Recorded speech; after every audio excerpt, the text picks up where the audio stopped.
Hello everybody, we are working on problem 4-1A. You're going to notice here we're working with the worksheet itself, so it's in the form of a trial balance. It's for the month ended March 31st, 2017, and it lists all of our accounts, our asset accounts down into our liabilities and then owner's equity.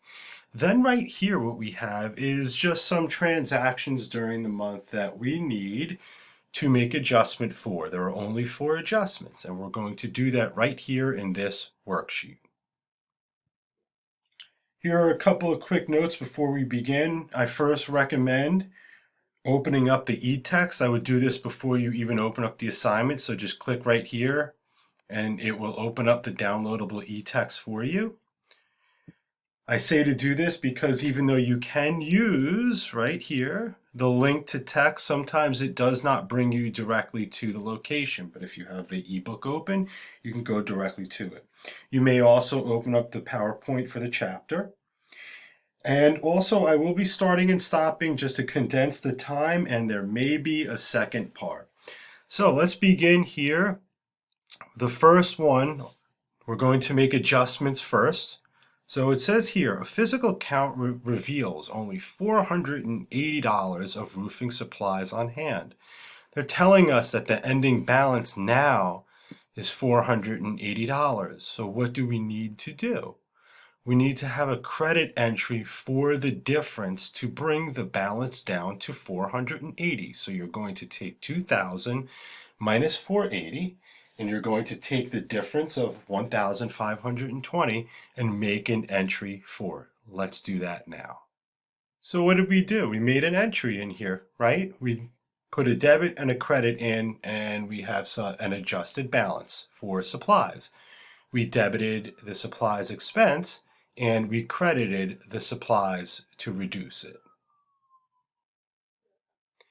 Okay, number 2, depreciation for March is $250. They're telling us the amount that needs to go in the journal entry. So the journal entry is going to be depreciation expense, debit, and accumulated depreciation, credit. And we're increasing both of those accounts by $250. Okay, so the journal entry is depreciation expense debit $250 and accumulated depreciation $250. The accumulated depreciation account has been increased. 1,250 plus 250 equals 1,500. And the depreciation expense now has an adjusted balance of $250. Number 3, unearned revenue amounted to 260. So they're telling us the ending balance for unearned revenue here. What does that mean? That means we actually earned the revenue. So we need to increase the revenue account by the difference and decrease the unearned service revenue account by the difference.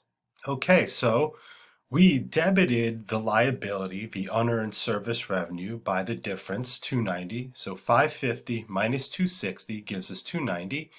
And this is our ending credit balance in unearned service revenue, the amount they told us above. Now we're going to adjust the service revenue account by the difference as well to pick up the revenue that we earned. And we're going to take the beginning balance plus the adjustment, and it gives us the ending balance is 6590. Okay, and then the last one here, accrued salaries of 700. So what does this mean? People worked for you during the week or the time period. You owe them, so you must adjust for that. How do you do that? You increase your salaries expense and you increase the salaries payable. Salaries expense is increased with a debit, the payable with a credit for the amount of 700. Okay, so I've made the adjustment to pick up the salary expense, a debit of 700. You take the 1,300 plus the $700, and you have now an adjusted balance. So this is the beginning plus the adjustment ending, or adjusted balance. And then here we're actually picking up the payable, what we owe people, $700 credit, and we also increase our payable account the adjusted balance goes up to 700. So now the next thing that we're going to do, now that we've adjusted for all of the 4 transactions, we're going to need to bring the account balances over that did not need any adjustments. So you're simply going to take the cash and move it into the adjusted trial balance with a debit of $4,500. You're going to do the same for the accounts receivable. You're going to do the same for the equipment. Bring it into the adjusted trial balance. You're going to do the same for the payable. Make sure you put it in the credit column, okay? And so on. Do that all the way down. Lay your eyes on the items here. Pull over the items that need to go into the respective debit and credit section, and you'll be good, and everything will balance. So I'm going to do that now. When we come back, we will be looking at the completed, this portion completed with the balances at the bottom. Okay, now what do we need to do? We simply need to take the income statement items from here and the balance sheet items from here, from the adjusted trial balance, and pull them into their respective categories. So if you take a quick look here, if we follow our eyes down, it looks to me like our balance sheet items do end here at this point. So the information from here, very easy. Pull the debits into the debits, pull the credits into the credits in the same account, and you're good. Do the same with the service revenue and expenses. Those go in the income statement, right? But now let's take one quick look. You'll notice because of the nature of the worksheet has adjustments, you're going to see one last item here that does relate to the payables. So note, this is the one we're starting off with. And then in order to make the adjustments, we need to put line items down below. So just keep your eyes out for the wages payable below. But I'm going to go ahead now and populate the rest of, I'm going to populate the income statement and the balance sheet. Okay, I've populated all the information over. So look, our balance sheet accounts are all pulled over to here, and then suddenly, all abruptly, the service revenue and the expenses show up, and then all of a sudden we have to go right back to the balance sheet again. Now let's take a look. Suddenly, all the balances, we don't have actual balances that equal each other down here. Why is that? If everybody remembers, we have to now pick up or show the net income that is being derived from all of these transactions. So what happens with the net income?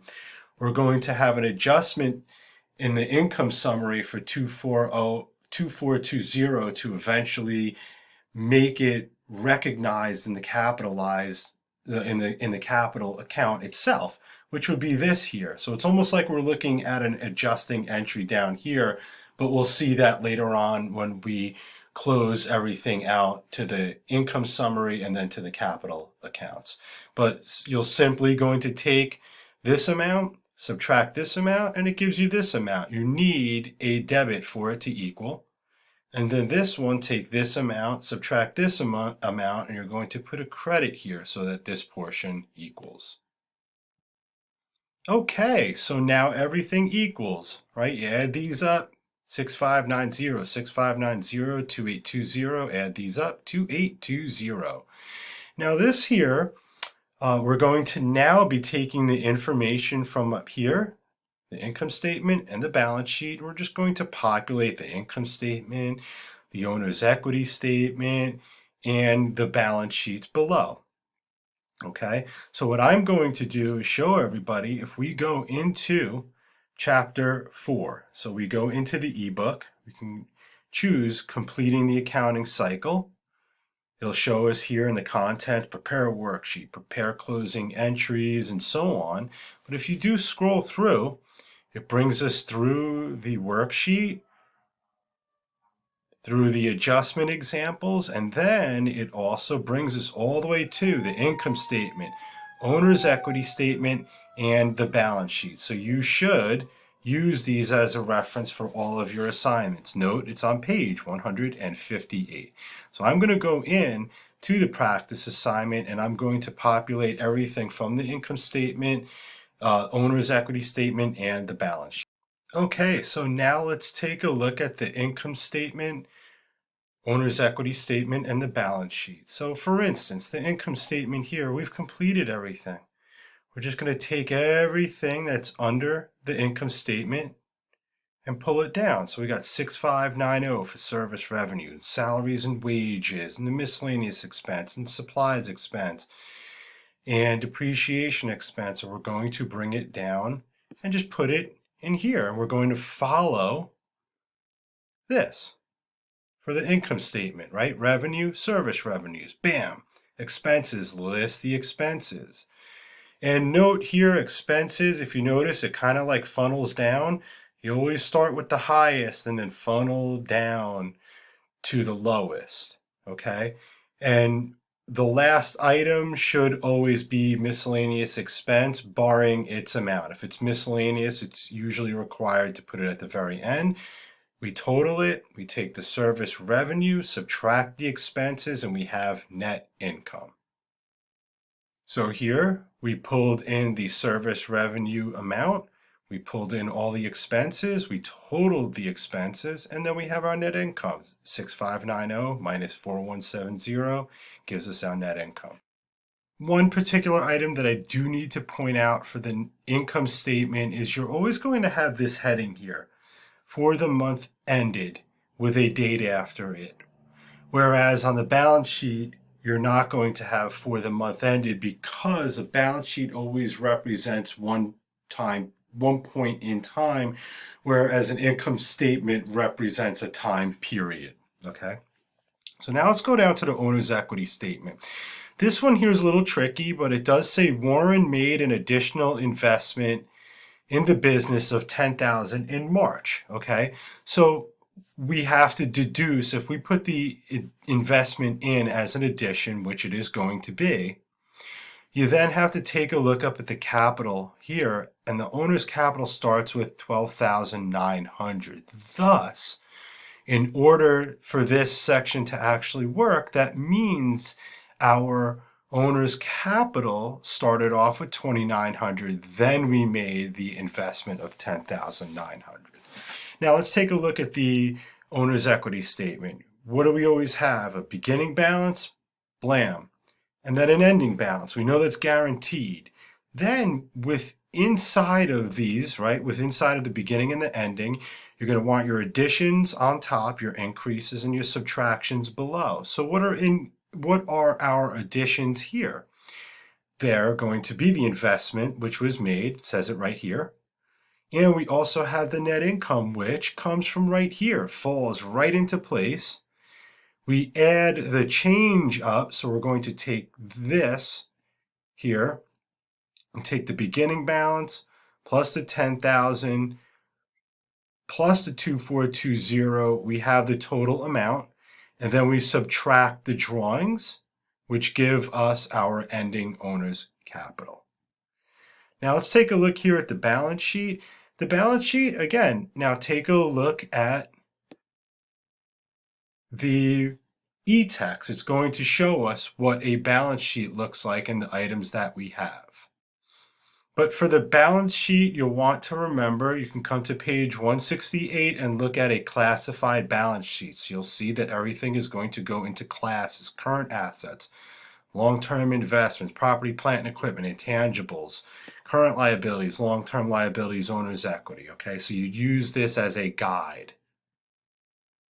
Okay, so the balance sheet has just the date at the top. This is a classified balance sheet, as it does mention here as well. And we're going to enter the information in the same order that we see it from here. We start off with cash, accounts receivable, supplies, equipment, all the way down into the liability section, then the owner's equity section, right? We'll just follow that. Make sure you follow the e-text with respect to the classes, totals, another class here, property, plant, and equipment, the depreciation, the accumulated depreciation section, totaling the assets, putting in the liabilities, totaling the current liabilities, putting in the equity section, and then totaling the liabilities and owner's equity section, and thus everything equals, and we are good. So we won't have a second part to this, and good luck with the homework assignment.